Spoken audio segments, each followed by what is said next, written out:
क्या आपको पता है हर साल आरबीआई इतना एक्स्ट्रा पैसा गवर्नमेंट ऑफ इंडिया को देता है कि that amounts to 0.5% of the GDP of India. तो देखते हैं आरबीआई के पास पैसा कहाँ से आता है।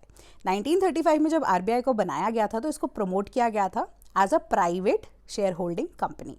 1949 के अंदर ऑटोनॉमस डिक्लेयर कर दिया गया था आरबीआई को और वो सेंट्रल बैंक ऑफ इंडिया बन जाता है क्योंकि नेशनलाइजेशन हो गई थी आरबीआई की। उसके बाद अब देख लेते हैं कि जब आरबीआई बैंकर्स बैंक बनता है यानी कि सेंट्रल बैंक बनता है तो ये फुली फंक्शनल बैंक हो जाता है जिसके अकॉर्डिंगली ये मॉनेटरी पॉलिसी ऑफ इंडिया को रेगुलेट करेगा। इसके बाद ये जितने भी बैंकिंग फैसिलिटीज़ इंडिया के अंदर चल रही हैं, अब तो ऑनलाइन ट्रांजैक्शंस भी इसके अंदर इंक्लूडेड है, उनको भी यहाँ पे मैनेज करेगा। अब सरकार के बिहाफ पे जितने भी खर्चे हो रहे हैं उसका लेखा जोखा भी इनके पास है, तो जितनी भी अब तरह के बॉन्ड्स है, सिक्योरिटीज़ है, उसका भी ध्यान आरबीआई ही रखता है। ये तो अब तरीका है कि पैसा कमाने का, आरबीआई को इससे पैसा आ जाता है। अब मोटे पैसे की बात करते हैं। मोटा पैसा आएगा बाहर से, फॉरेन कंट्री से, कि एसेट्स जो आरबीआई ने बाहर के सेंट्रल बैंक्स को यहाँ पर दिए हैं या जमा कराए हुए हैं उससे उनको इंटरेस्ट आएगा।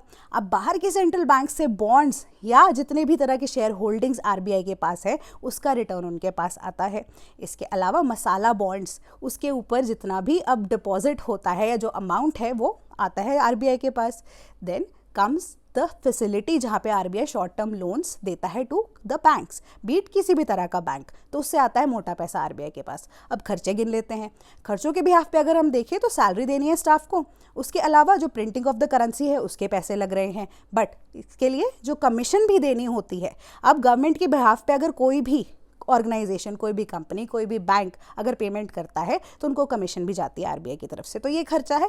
अब मोटा मोटा खर्चा भी सब कुछ देख लिया, डेप्रिसिएशन वगैरह जितना भी अब बैड डेट्स है उस सबको देखने के बाद जो भी अमाउंट है वो सरप्लस में ही आता है।